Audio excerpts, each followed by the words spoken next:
बिस्मिल्लाहिर्रहमानिर्रहीम, अस्सलाम वालेकुम। Live with doctor Shahid Masood के साथ मैं हूं सुमेरा सलीम।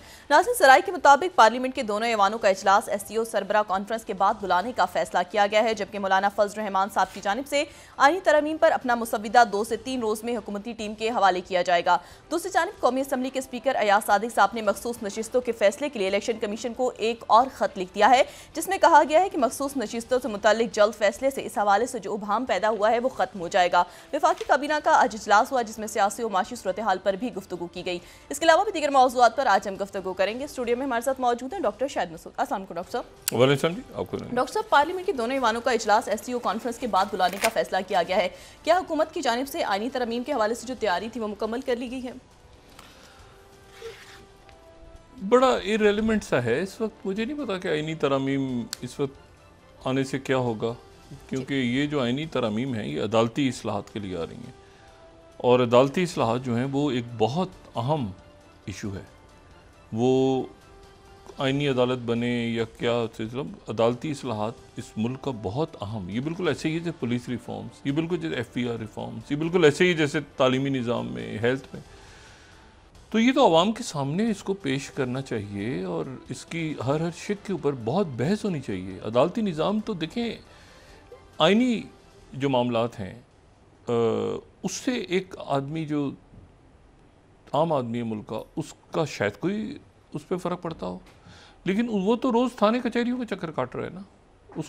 उसके मामलात जो हैं वो अदालती, जब आप लफ्ज़ लगाते हैं ना अदालती इस्लाहात होने जा रही हैं आइन में, तो लोग तवक्को फिर ये करते हैं कि उनके लिए भी कुछ होगा। तो मेरा तो ख्याल है कि इसके ऊपर मुकम्मल बहस होनी चाहिए। हमारे अदालती निज़ाम में बहुत खामियाँ हैं, बहुत खामियाँ हैं। हमारे पुलिस रिफॉर्म्स होनी चाहिए। वो डॉक्टर शेब सडल साहब का मैं हमेशा जिक्र करता हूँ, क्योंकि रिपोर्ट उनकी, इस्सत हुसैन साहब ने बहुत इसके ऊपर मुख्तलिफ रिफॉर्म्स के ऊपर एक कमेटीज़ बना के बहुत अच्छा काम किया, और बहुत सारी रिफॉर्म्स हमारे मुल्क में। लेकिन ये जो मामला है ये तो मैं ना इसको समझ पा रहा हूँ। कई मुसव्वदे घूम रहे हैं हवाओं में, कोई फ़ज़ाओं में घूम रहे हैं, कोई जेब से निकल रहे हैं। ये तो मुझे इस तरह तो ये बहुत गैर संजीदगी है।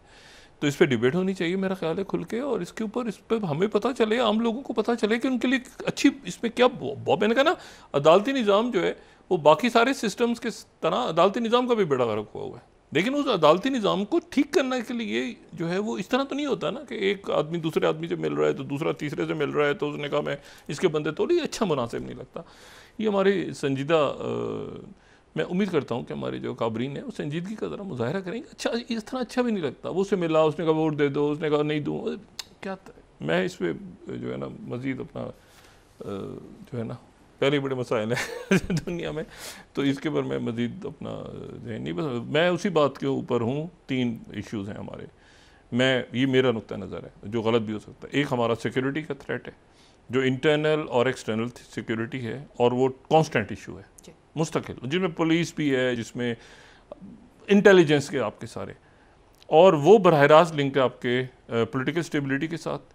और फिर उसके नतीजे में जो सबसे, अगर ये दोनों चीज़ें होती है, तो खौफनाक चीज़ जो जन्म लेती है वो सोशल अनरेस्ट है, कि लोगों में परेशानी, भूख, जराइम, और वो देखते हैं कि हमारे ऊपर तो कौन से क्या है भाई, थाने में जाओ रिपोर्ट दर्ज करवाने तो पता चला है उधर ही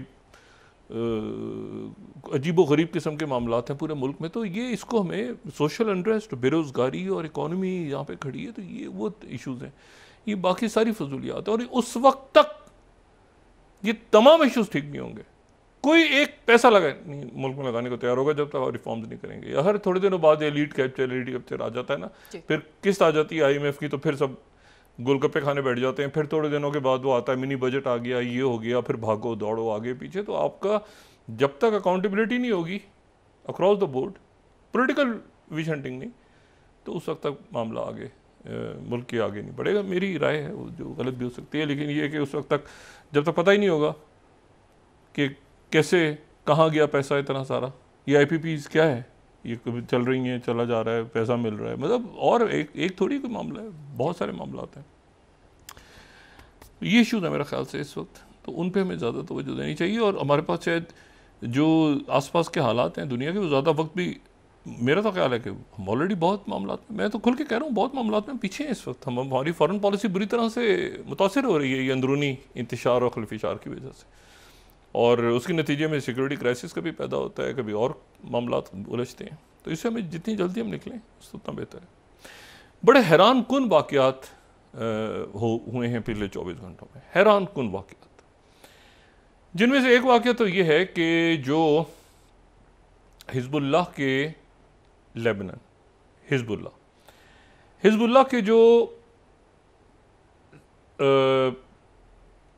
secretary general Sayyed Hassan Nasrallah, जिन्होंने जगह संभाली थी अब्बास मुसवी की जब शहादत हुई थी 1991 में, यानी 1982 में हिज़्बुल्लाह बनी है ना, हरकतुल अमल से अलग हो गई थी।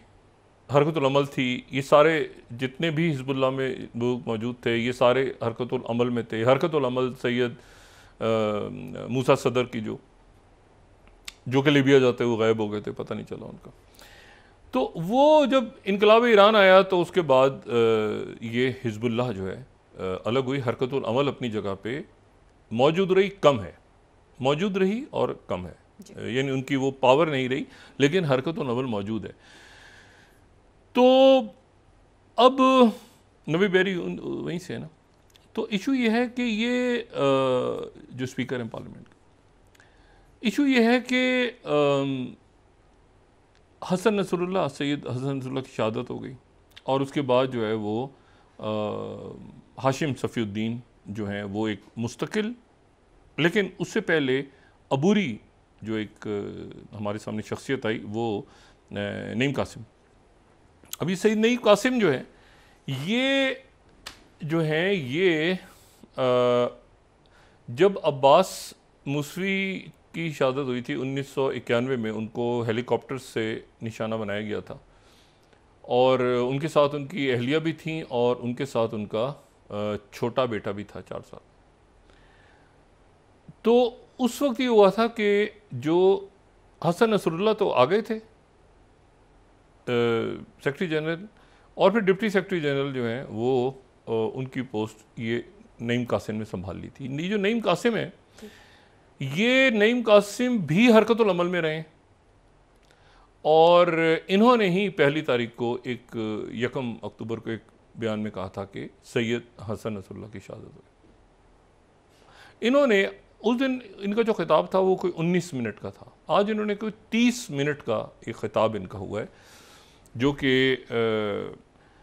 एक नामालूम, ज़ाहिर है कि सिक्योरिटी कंसर्न से नामालूम जगह से इन्होंने खिताब किया और उसमें इन्होंने कहा है कि इन्होंने विक्ट्री स्पीच दी है। इन्होंने कहा है कि इसराइल को मुकम्मल जो उनके फ़ज़ाई हमले थे और उसके बाद जो ज़मीनी उनके हमले हुए हैं उसमें उनको चवन्नी बराबर भी फ़ायदा नहीं हुआ, कोई ज़रा सी ज़मीन उनके पास नहीं मिली और वो शिकस्त खा चुके हैं। और बेहतर ये है कि वो हिज़्बुल्लाह जो है वो शदीद जो हमले हिज़्बुल्लाह पे हुए हैं और जो धोखा दिया गया है और बाकी सारे मामलात हुए हैं, शहादतें और ये सारा, उससे हिज़्बुल्लाह निकल के अब लड़ रही है और उसका नतीजा ये निकला है कि हम जो है वो मुकम्मल तौर पे ये बता रहे हैं आवाम को कि हमारा कोई भी इलाका ज़मीनी फ़ौज इसराइल के कब्ज़े में नहीं है और वो बमबारी कर रहे हैं, बॉम्बिंग कर रहे हैं, तबाह कर दिए उन्होंने जनूबी लेबनान को, बैरूत को। तकरीबन 1/4 आबादी लेबनान की, पहले भी मैंने बात की थी कि वो लेबनान छोड़ चुकी है और वो सीरिया जा रही थी तो रास्ते में जो सीरिया जाती हुई हाईवे उसको भी हिट किया। लेकिन बहरहाल एक तो उन्होंने ये बात की है। जब उन्होंने ये बात की है तो उसके साथ ही जो हैफ़ा से शुमाल में, यानी अब हैफ़ा तो पहले ही गज़ा और लेबनान के दरमियान में साहली इलाका है ना, ये वही जो मैं याद दिलाता हूँ सबको, दो इसकी, एक तो इसकी मजहबी है कि वो भाई फिरके के लिए बड़ा इंपॉर्टेंट है, दूसरा ये है कि वहाँ पर जो है वो हैफ़ा के में की इम्पोर्टेंस ये है कि वहाँ पे आयरन डोम और ये सारे सब राफेल और ये सारे जो उनका असला तैयार होता है ये सारा वहीं पे फैक्ट्रीज़ हैं और वहाँ पर जो है उससे अब उसके जो और शुमाल में आप जो है ना टूवर्ड्स लेबनान, तो वहाँ पर छोटे छोटे गांव 1930 से आबाद हैं, जिनमें से सारे जो गांव हैं, सारे गांव या शहर के हैं, आबादी जो है वो खैरियात के नाम से, वो खैरियात, ठीक है ना, खैरियात याम, खैरियात हाइम, खैरियात बैलिक, खैरियात याम, खैरियात शोम, खैरियात मुश्किम, ये सारे खैरियात के नाम से बहुत सारे वहाँ पे 4 छोटे छोटे शहर हैं, और हैफा के नज़दीक जो हैं वो 2 ज़रा कंपैरेटिवली बड़े शहर हैं। वहाँ पर कोई 200 मिज़ाइल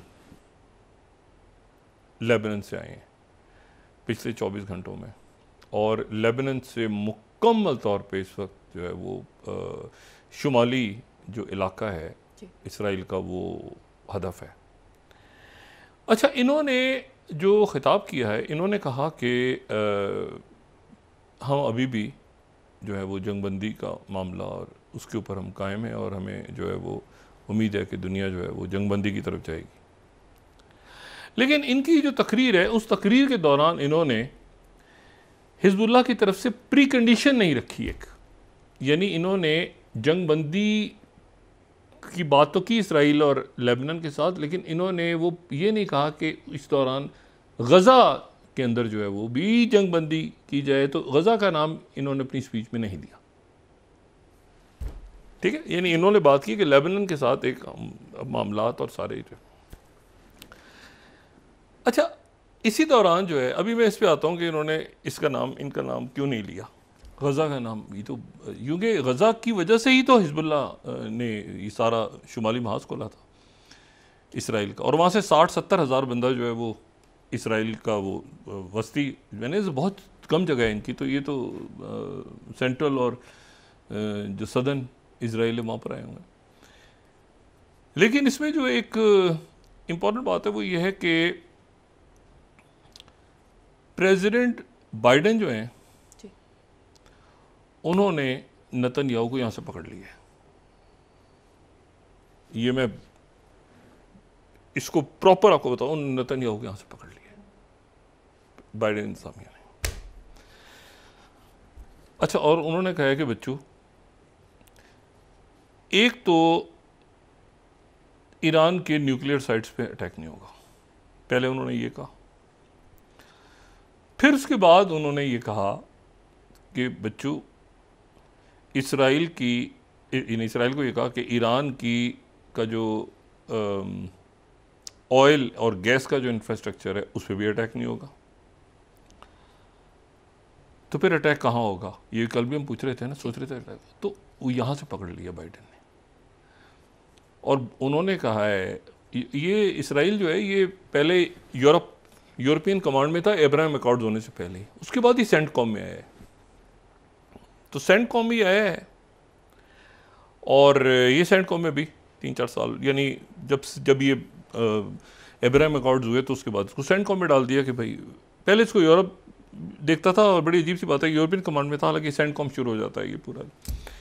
एनीवे, तो जो माइकल कोरेला हैं उन्होंने 2 दिन का दौरा किया, और ये सेंटकॉम की 12वीं अगर हम स्लाइड दिखा सकें, यूएस सेंटकॉम स्टेटमेंट उनकी है, तो वो स्टेटमेंट 1 साल पूरा होने के बाद, और वो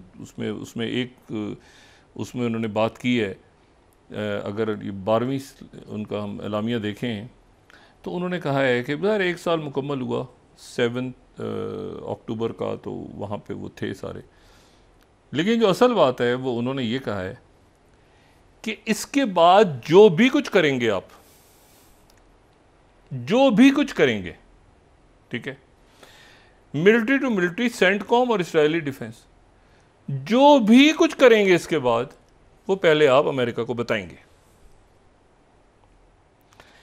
क्योंकि, और लॉयड ऑस्टिन के बारे में ये अमेरिकन का कहना है ये कि वो आग बगोल हो गए, फ्यूमिंग, जब उनको पता चला कि जब गैलेंड ने उनको बताया कि ये अभी हमने, जो उनका वज़ीर दिफा है, कि हमने वहाँ पे बॉम्बिंग कर दी है, और बॉम्बिंग के नतीजे में सैयद हसन नसरुल्लाह की शहादत हो गई, तो वो इसराइली ऑफिशियल्स और अमेरिकन ऑफिशियल्स जो हैं वो कहते हैं कि जनरल ऑस्टिन लॉयड जो है वो आग बगोला हो गए। और उन्होंने, ये उस वक्त हो रहा था सारा जब ये 21 डे सीज फायर और ये सारा मामला, मैं ये बात एक अरसे से कह रहा हूँ वो कहते इधर भी आप ट्रिकी सिचुएशन होती है ना जी। कि नेतन्याहू को बस के नीचे कुचल दिया जाएगा जी। और अमेरिका कुचलेगा, अमेरिका फेंकेगा उठा के। अब नेतन्याहू को यहाँ से पकड़ लिया उन्होंने कहा बच्चों जो भी कुछ करोगे पहले हमसे डिस्कस करोगे। अच्छा, उन्होंने पूछा इसराइल के लोगों से कि ये आपने हमसे डिस्कस क्यों नहीं किया? उन्होंने कहा जी नेतन्याहू ने कहा था कि पहले शहीद कर दो फिर बताना अमेरिका को, पहले ये कर दो फिर बताना उसके बाद। अब जनाब गैलेंट जो हैं उनकी तलबी हो गई है अमेरिका, 24 घंटे के लिए उनको वजीर दिफा को अमेरिका बुला लिया गया है और वहाँ पे उनकी हाजिरी होगी जैक सुलिवन के सामने और फिर होगी उनकी ये लॉयड ऑस्टिन के सामने और उनसे ये पूछा जाएगा कि बच्चे इधर बैठो, ये बताओ कि ईरान पे अटैक, ये पहले तो ये बताओ कि ये सारे जो हैं, अच्छा अब वो नाम जाहिर है कि पब्लिकली तो नहीं बात कर सकते ना, लेकिन एक पस मंज़र में ईरान के साथ एक रब्ता है उनका, हर मुल्क का होता है, हर मुल्क का होता है। आप किसी मुल्क को तस्लीम करें ना करें, आपका कोई दुश्मन मुल्क हो कुछ हो, एक ख़ास सतह पे राब्ते हमेशा होते हैं, इस्टेब्लिशमेंट्स के ज़रूर होते हैं। अब ईरान के साथ एक राब्ता है उनका, अब वो चाहे ओमान में होती है मुलाकात, कहीं होती है एक, या यूरोप के मुल्कों के थ्रू होता है जो भी मामला। ईरान में स्विस एम्बेसी जो है वो अमेरिका को रिप्रेजेंट करती है, स्विट्ज़रलैंड की एम्बेसी भी और कोई एम्बेसीज होती हैं तो वो उनके थ्रू।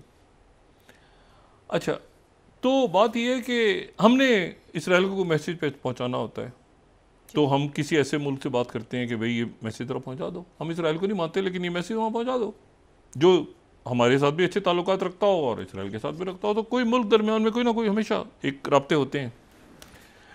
अब उन्होंने जनाब ईरान से कह दिया कि आप जो भी कुछ होगा, अमेरिका ने खामोशी, पब्लिक ये बयान को छोड़ दें आप, ये तो उस वक्त जो है ना वो अटैक होगा, आगे होगा, पीछे होगा, ये होगा। अब वो कह रहे हैं अच्छा हम अभी सोच रहे हैं कि हम इनकी फौजी तनसीबात पर अटैक करें, ना ऑयल पे करेंगे ना न्यूक्लियर पे करेंगे बल्कि इंटेलिजेंस बेसिस पे करेंगे। अब गैलेंट साहब ने उनको बुला लिया, सॉरी जैक सुलिवन ने और अमेरिका ने उनको 24 घंटे का एक बहुत मुख्तसर दौरा, उन्होंने कहा 24 घंटे और यहाँ बताओ, पूरा प्लान बताओ। पहले आपको याद है थोड़े दिन पहले ज़ेलेंस्की एक विक्ट्री प्लान लेके गए थे, वो विक्ट्री प्लान में ये था कि मैं नेटो में मुझे लाया जाए और इजाज़त दी जाए सारे वेपन इस्तेमाल करने की, ये करने की। और ये कि भाई आपका ये पैसा सारा कहाँ गया है जो आपको एड दी है, और ये आपके आयरन डोम और डेविड स्लिंग और ये और वो क्या आपने दुनिया भर में जलील करवाया है, ठीक है। और ये जो है ये मतलब आपने क्या किया, ये कैसे, मतलब क्या आपका प्लान क्या है, ये बिल्कुल वही है जो ज़ेलेंस्की नहीं सवाल हुआ था। अब नेतन्याहू से हो रहा है कि अच्छा फिर आप क्या करेंगे? उन्होंने कहा जी ईरान पे अटैक करूंगा। अच्छा फिर अटैक करोगे, हूथी से क्या करोगे? उन पे भी करूंगा। अच्छा दोनों को ख़त्म कर दोगे? दोनों ख़त्म कर दो, फिर क्या करोगे? उन्होंने कहा फिर हिजबुल्लाह को कर दूंगा। अच्छा इराक में क्या? इराक को भी कर दूंगा। इसी दौरान उन्होंने कहा अच्छा हमास का क्या बना? उन्होंने कहा हमास तो ख़त्म, किस्सा गुजर चुका पुराना। अचानक जनाब एक कॉल इंटरसेप्ट होती है, गजा के 1 साल से बर्बरियत, जाहिरियत, 50,000 के करीब लोग वहां पे शोधा हैं, मतलब तबाह हो चुका है पूरा गजा। उसके मलबे से एक कॉल इंटरसेप्ट होती है याहिया सिनवर, और याहिया सिनवर कतर में बात कर रहे हैं खलील हानिया के साथ, और खालिद मिशाल के साथ। और ये कॉल जो है ये वेस्टर्न एजेंसीज इंटरसेप्ट करके ये रखती हैं आगे नेतन्याहू की मोसाद और शिनबेत के सामने कि ये 1 साल तक तुमने जो भाड़ झोंकी है और ये 50,000 का जो शहादतें और तबाही और बर्बादी हुई है, तो याहिया सिनवर तो मौजूद है। ये उसकी टेलीफोन कॉल्स हैं। और पिछले दिनों तुमने जो वहाँ पे गोलगप्पे खाए थे कि याहिया सिनवर ख़त्म हो गया, उसका वो याहिया सिनवर जो है वो इसलिए क्योंकि वो इंतज़ार कर रहा था कि ये सीज़ फायर और फिर उसके बाद ये जो हसन नसरुल्लाह लेबनान के, लेकिन ये तो उसका पहले 24-48 घंटों में रब्ता हुआ है। याहिया सिनवर 1 साल के बाद याहिया सिनवर गजा में मौजूद है। ये बात आप जहन में रखें कि खालिद मिशाल और याहिया सिनवर के, अब मैं हमास पे हूँ, हिजबुल्लाह को साइड पे। हिजबुल्लाह ने हमास का नाम क्यों नहीं लिया आज अपनी स्पीच में, ये इसके साथ कनेक्ट करें डॉट।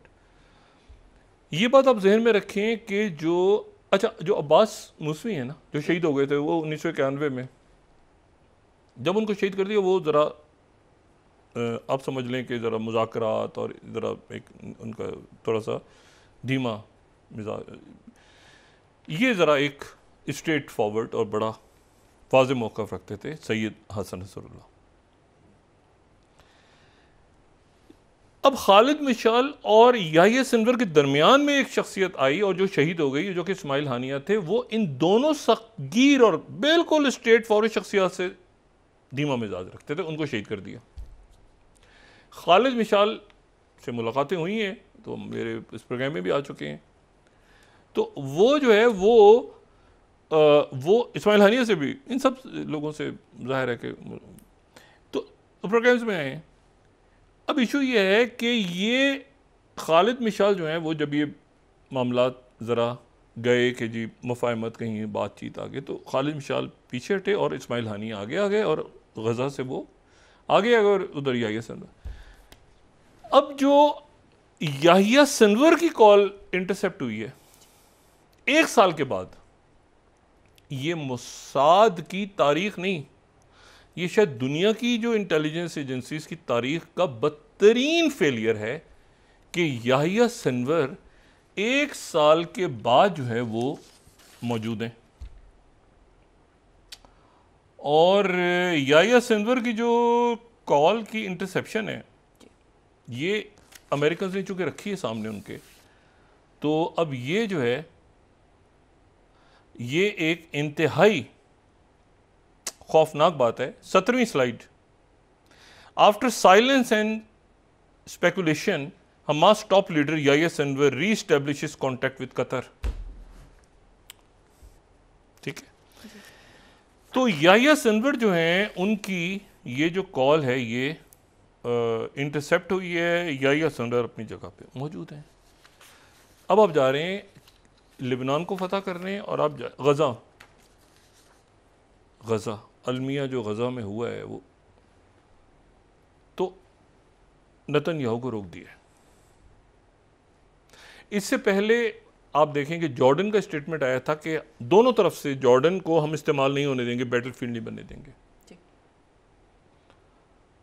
ये सारे जो अरब ममालिक हैं, अरब ममालिक, ये इनकी चूँकि यहाँ पर बहुत कुछ हुआ है, तो इनकी अपनी जो इंटेलिजेंस सर्विसेज और अपना जो इनकी जो भी सिक्योरिटी मैकेनिज़्म और सारे जो है ये बड़े बहुत मतलब ये अलर्ट होते हैं अपनी सिक्योरिटी के हवाले से। इतने सालों में यहाँ जो इस पूरे इलाके में जो कुछ हुआ है, बल्कि कई दहाइयों से। अब इशू ये सारा कि याहिया सिनवर का कॉन्टैक्ट है, कहाँ पे कॉन्टैक्ट है? कतर में। अच्छा, इसी दौरान तो एक तो पकड़ लिया वो इन्होंने कि जी अब आप अटैक नहीं करेंगे, अब रोक दिया। इनके ऊपर बारिश हो रही है, इधर से मिसाइल गिर रहे हैं, उधर से गिर रहे हैं, इधर से हैफा। अच्छा, ये जो इलाका ये ज़हन में रखेंगे और शुमाल में ये जो जहाँ पर ये भी हो रही है, ये स्ट्राइक्स कर रहे हैं, 100 त्यारे उड़े, वो करके आ गए। उन्होंने कहा है कि हम वापस आ गए हैं और हम यहाँ से अब दोबारा अटैक शुरू करेंगे, हम भी शुरू करेंगे, तो सीज़ फायर पे चले जाओ और सीज़ फायर फौरी तौर पे बंद कर दो। और वो जो ज़ाहिर है फ्रांस भी दरमियान में सीज़ फायर की बात कर रहा है, बीच में यूरोप सीज़ फायर, लेबनान, और लेबनान तो एक मुल्क है ना अरब, अगर आप पूरे खत्ते को आपने एक जंग में धकेलना है तो अलग बात है। तो एक तो ये है कि याहिया सिनवर की वापसी, दूसरे के इसराइल को रोक दिया। अच्छा, और अब ये है कि और ये मैसेज ईरान को भी चला गया है कि अब ये जो है, अगर ये होता है मामला। ईरान की तरफ से मैसेज जो था वो ये था कि अगर हमारा ऑयल नहीं गया तो किसी का ऑयल भी नहीं जाएगा। अब ये एक बड़ा स्ट्रेट मैसेज है कि हमारा ऑयल नहीं जाएगा तो किसी का भी नहीं जाएगा। और आपको पता ऑयल के इंफ्रास्ट्रक्चर पे जिन लोगों को याद है कुवैत की वॉर, तो जब ऑयल के ये जो कई महीने लग गए थे, आग नहीं बुझ रही थी। जिनको याद है वो फर्स्ट गल्फ वॉर में जब कुवैत के ऑयल इंफ्रास्ट्रक्चर पे अटैक हुआ था। तो बात यह है कि चाहे वो एनर्जी, यानी ये जैसे ये प्लांट्स लगे हुए हैं, ये यूक्रेन में होता है ना कि न्यूक्लियर प्लांट पे अटैक और ये उस पर, तो ये यहाँ से मतलब एनर्जी, ये एनर्जी वाले प्लांट्स हैं, ये कोई न्यूक्लियर वेपन नहीं तैयार हो रहे होते। लेकिन ये कि जो ऑयल अगर वो आप वहाँ पर अटैक करते हैं तो कुछ और होता है। यहाँ अगर न्यूक्लियर पावर प्लांट पे न्यूक्लियर पावर प्लांट का मतलब ये हरगिज़ नहीं होता न्यूक्लियर वेपन बन रहे हैं, वो एनर्जी के लिए जो यूज़ है। और अगर आप जो है वो ऑयल के ऊपर इंफ्रास्ट्रक्चर पर अटैक करते हैं तो उसके नतीजे में तो फिर वो जो अभी नॉर्थ स्ट्रीम पाइपलाइंस का फटना और ब्लास्ट होना, और वो तो फिर अजब। और ये जो टैंकर अभी हुतीज ने जो ब्लास्ट हुआ था, आप सोचे ना एक टैंकर को उड़ाया था, तो ब्लास्ट याद करें। जी डॉक्टर साहब ब्रेक के बाद वक्फा नहीं, फिर उसके बाद बात करते हैं। नाज़रीन वापस आते हैं छोटे से और भी बड़ी हैरानकुन खबरें जी ब्रेक के बाद डिस्कस कर लेते हैं। नाज़रीन वापस आते हैं छोटे से ब्रेक के बाद।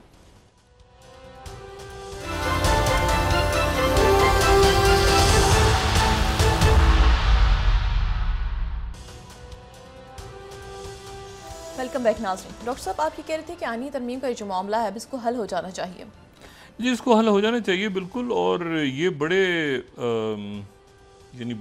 अफसोस की बात है कि जज साहबान आपस में जो कशीदगी है, ये मेरे ख्याल में इस पर तो ज़्यादा बात नहीं करता। अदालती इस्लाहात बहुत बड़ा एक देखें, ये जो और कानून पास होते हैं ना, मतलब है कि इवन ये NRO से मुतालिक, NRO और नैब का इसका तो माशरे पे बहुत असर पड़ता है, क्योंकि जाहिर है कि ये करप्शन से रिलेटेड बाज़ दफ़ा तो नैब बिल्कुल ही विच हंटिंग पे रही है माजी में, इसमें कोई बात कहने पे नहीं है, और वो एक पॉलिटिकल टूल रही है नैब। लेकिन यह है कि ये जो अदालती इस्लाहात है ना, इसका तो बराह रास्त लोगों से ताल्लुक, अवाम से ताल्लुक, तो इसको तो ऐसे होना चाहिए कि बिल्कुल लोगों को पता चले कि अरे ये कल से ऐसा, ये इस तरह से होगा, इस तरह से होगा, ऐसे होगा, ऐसे होगा, ऐसे होगा।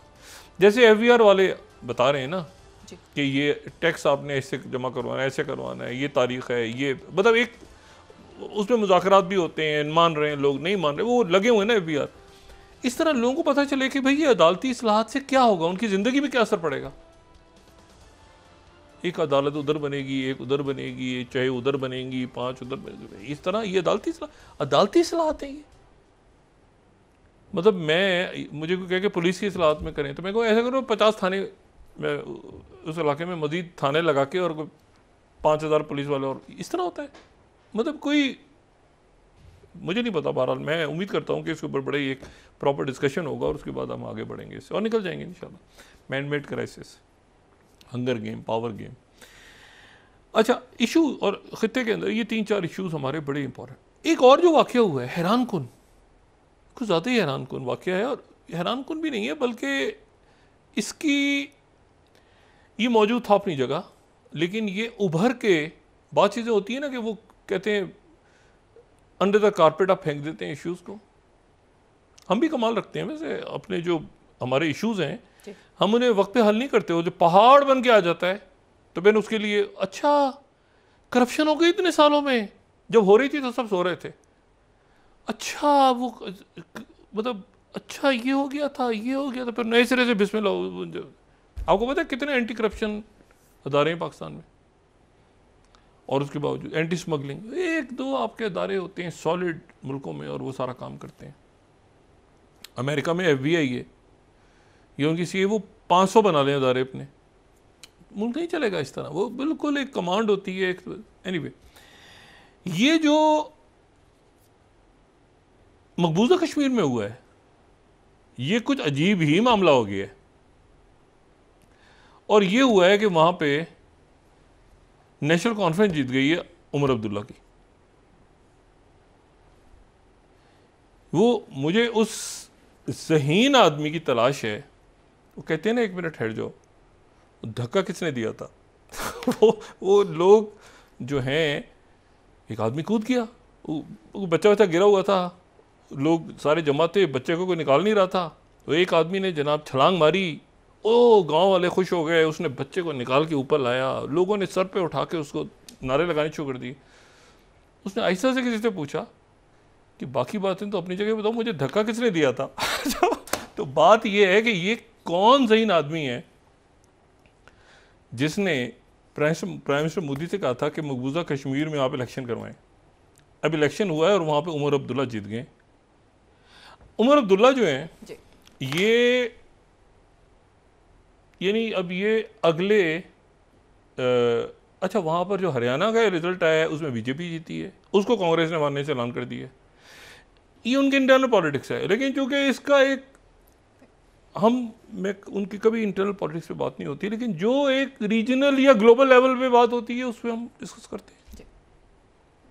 जैसे हसीना वाजिद कहीं गायब हो गई हैं इंडिया में इस वक्त, हसीना वाजिद कहीं गायब हैं, उसके बारे में बांग्लादेश में ये खबर आ रही है कि उनको कहीं तीसरे मुल्क भेज दिया गया, उनके पीछे तीसरे मुल्क का भी नाम अभी आ जाएगा कि वो कहाँ है।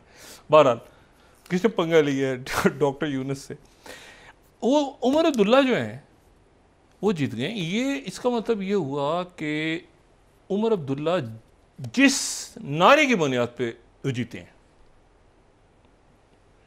वो है आर्टिकल 370, यानी जो 5 अगस्त 2019 को हुआ था उस दिन गिरफ्तार कर लिया था इनको।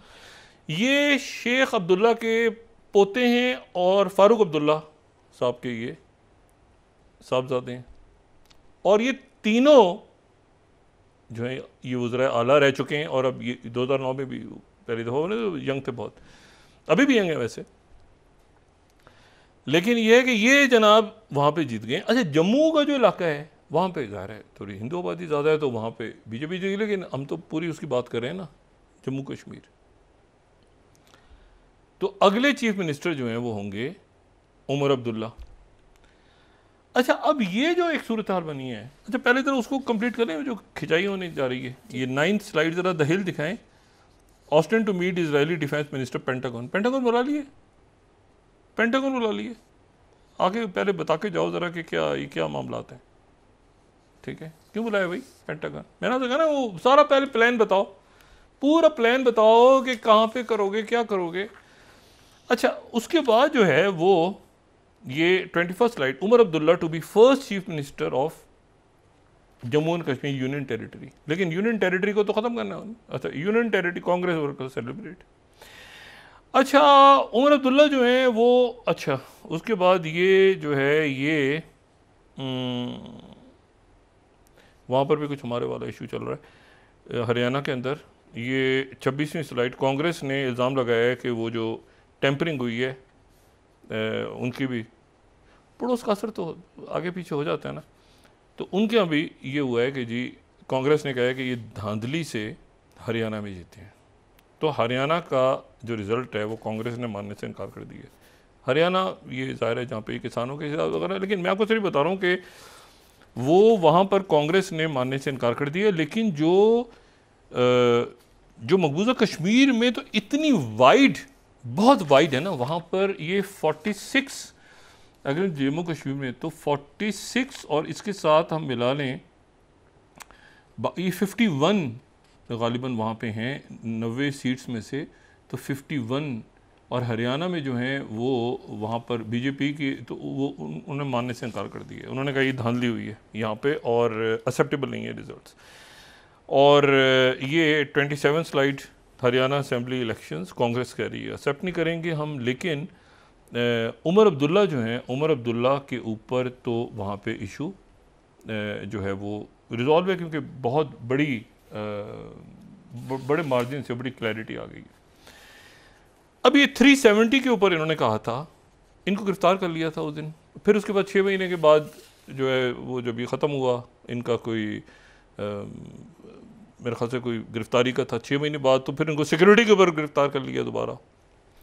अब आ गया आर्टिकल 3। जो मैंने उस दिन देखें, इशू ये होता है कि आप जब ये हम अपने मुल्क के ऊपर भी रख के बात करते हैं ना, जब आप किसी इशू को ख़त्म नहीं करते और ये पेंट करते हैं कि वो इशू ख़त्म हो गया है,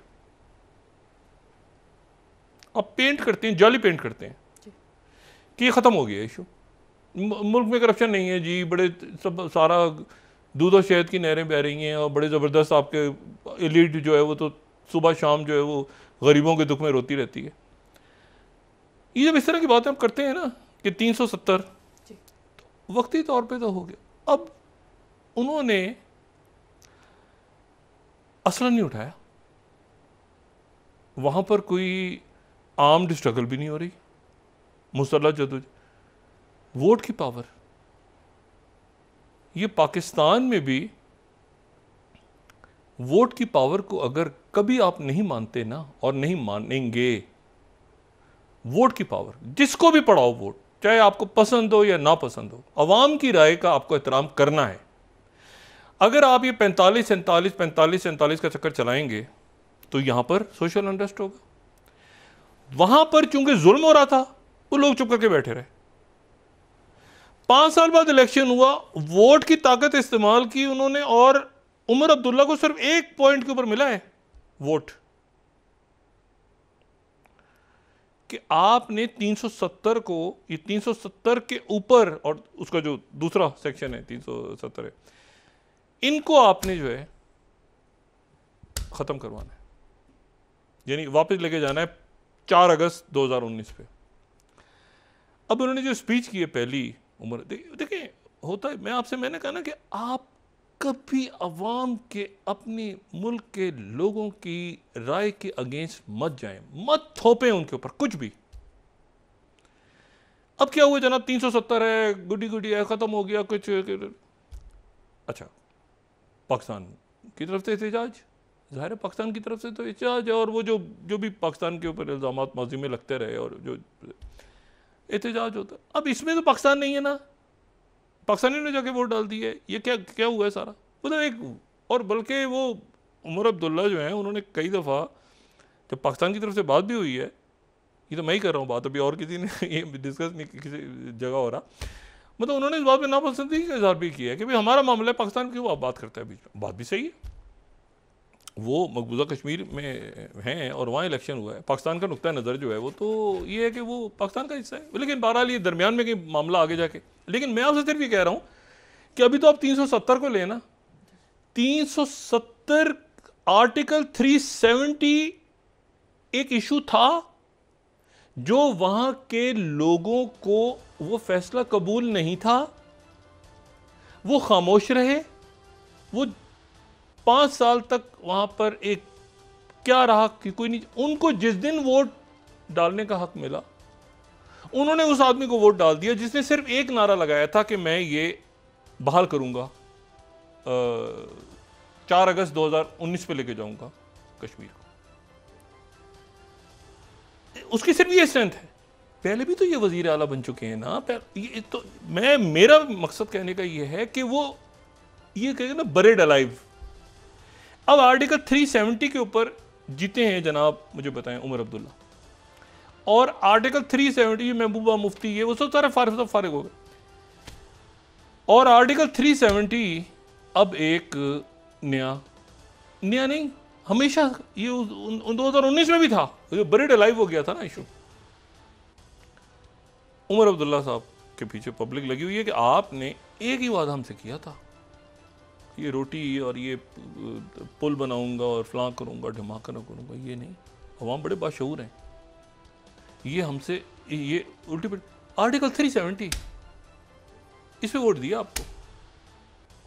तो अब ये जनाब एक नई पिक्चर इमर्ज हुई है, और मैं हमेशा ही देखें, चाहे फ़लस्तीन हो, चाहे जब आप इश्यूज़ को रिजॉल्व नहीं करते ना वक्त पे, और एक वो होता है ना, एक बहुत ही कुछ डाइन सी चुड़ैल सी कोई शख्सियत को आप मेकअप शेकअप करके उसको बड़ा, या किसी आदमी के बड़ा उसको नूरानी चेहरा बना, ओ भाई उसको जब मतलब वो कैसे आप उसको, कभी तो वो निकलेगा ना उसको पता लोगों को चलेगा कि आपने जब एक पूरा सिस्टम जो है वो है कुछ और, आपने बना कुछ और दिया है, तो उसके बाद जो है वो कैसे, वो 370 कुछ नहीं है जी, सुकून है आराम से। अब सबसे बड़ा इस वक्त इंडिया में, भारत में ये इशू है कि एक ऐसी पार्टी जीत गई है। अच्छा, वो पार्टी जीती है जो पार्टी जिस पार्टी ने अरब वहाँ पे राहुल गांधी इधर ये देखिए, इसके चूंकि उनकी इंटरनल पॉलिटिक्स की बात नहीं हो रही, ये चूंकि पूरे रीजनल या ग्लोबल पूरे सिनेरियो को चैलेंज कर रहे हैं ना ये। अच्छा किया किसने? अवाम का फैसला है ना वोट। ये तो आप यूं समझें कि ये जो बांग्लादेश में हुआ, रास्ता बंद कर दिया, एक पार्टी होगी, लोगों ने उड़ा के फेंक दिया हसीना वाजिद को। अब नहीं, आप उसको आप कहें कि इसके पीछे फलां था, ढिमाकना था, अब नहीं कर, लोगों को आपने दबाया, मौका मिला, 370 जिंदा हो के फिर एक वो होता है ना सामने बहुत एक सबसे बड़ा इशू के इस वक्त 370 है, और उसमें इतना मतलब जाहिर है कि वहाँ पे बाहर के मुल्कों के भी नुमाइंदे गए हुए थे, सारे गए हुए थे। तो ये है कि ये एक इशू हमेशा से था, और कश्मीर के लोगों ने अपने लिए आवाज़ उठाई है जी। किसी के लिए नहीं उठाई, अपने लिए आवाज़ उठाई है, अपने हकूक़ के लिए। मतलब ये एक बहुत बड़ा मेरे ख्याल से एक हैरान कुन, मैं तो हमेशा ये समझता था कि इशू अपनी जगह मौजूद है, मगर इतनी बड़ी तादाद में टर्न आउट होगा और लोग ये रिजल्ट देंगे। देखते हैं कि किस तरह से आगे रीजनल पॉलिटिकल सिचुएशन इमर्ज होती है। ये पाकिस्तान के अंदर खुदा करे कि यहाँ पर भी कोई ज़रा ये क्या बात कही जाए। जी बहुत शुक्रिया डॉक्टर साहब। नाज़रीन, इसके साथ ही आज का प्रोग्राम अपने इख्तिताम को पहुंचा। मुझे सुमैरा सलीम को इजाज़त दीजिए। अल्लाह निगहबान। जी डॉक्टर साहब। अपना दोस्तों रिश्तेदारों बिरदोनवा के लोगों का सब ख्याल रखिएगा। अल्लाह हाफ़िज़।